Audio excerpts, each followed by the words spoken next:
जैसा कि हमने पिछले लेक्चर में बात की थी कि E perpendicular above minus E perpendicular below is equal to sigma by epsilon zero. और यदि sigma is equal to zero है then E perpendicular above will be equal to E perpendicular below. अर्थात इस स्थिति में यदि आवेश घनत्व जीरो है तो विद्युत क्षेत्र का लंबवत घटक सतत होगा। अब हम बात करते हैं विद्युत क्षेत्र के संरक्षी गुण से कि जो कंजर्वेटिव प्रॉपर्टी है विद्युत क्षेत्र के, दैट इज पूरे पथ के लिए E dot e l for the close surface is equal to zero. अब पिल बॉक्स के ऊपर तथा निचले पृष्ठ पर E पैरेलल डी ए के समांतर होगा तथा E परपेंडिकुलर डी एल के लंबवत होगा। अतः इस स्थिति में E parallel above dot d l minus E parallel dot d l below is equal to zero. अर्थात E parallel above is equal to E parallel below because integral for the close surface E dot d l is equal to zero. इसका मतलब ये हुआ कि अंतरा पृष्ठ पर विद्युत क्षेत्र का स्पर्श रेखीय घटक या स्पर्शीय घटक सतत रहता है। अर्थात पृष्ठ के ऊपरी तथा निचले पृष्ठ पर विद्युत क्षेत्र के स्पर्शीय घटक के मान परस्पर बराबर होते हैं, चाहे पृष्ठ आवेशित हो या अनावेशित हो। अब हम विद्युत विभव के परिसीमा प्रतिबंधों की बात करेंगे।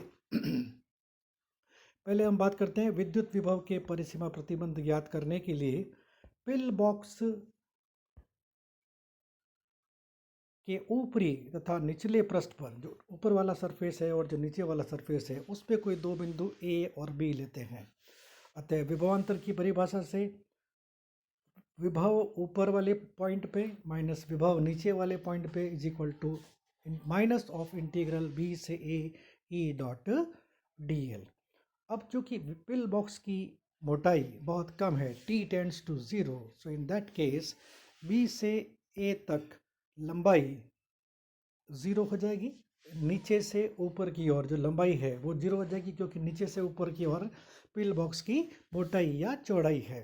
तो उस स्थिति में integral from b to a e dot d l is equal to zero, which means phi above minus phi below is equal to 0. That means to say phi above is equal to phi below। अर्थात अंतरा पृष्ठ के निकटवर्ती जो अंतरा पृष्ठ है उसके नज़दीक ऊपर तथा नीचे के बिंदुओं पर विभव समान रहता है। अर्थात सभी अंतरा पृष्ठों पर विभव सतत रहता है। अब हम बात करेंगे इसकी ग्रेडियंट की। यदि विद्युत क्षेत्र व विभव का संबंध that is E vector is equal to minus gradient of phi जो हमने यूनिट 1 के अंदर डिस्कस किया था, then E perpendicular is equal to minus delta phi by delta n, जहाँ delta phi by delta n विभव फाई के अभिलंबवत परिवर्तन की दर को बताता है, क्योंकि ग्रेडियंट के अंदर भी डेल्टा ही आएगा। अगर हम अभिलंबवत लें तो एन आ जाएगा unit vector, so that is minus delta phi by delta N.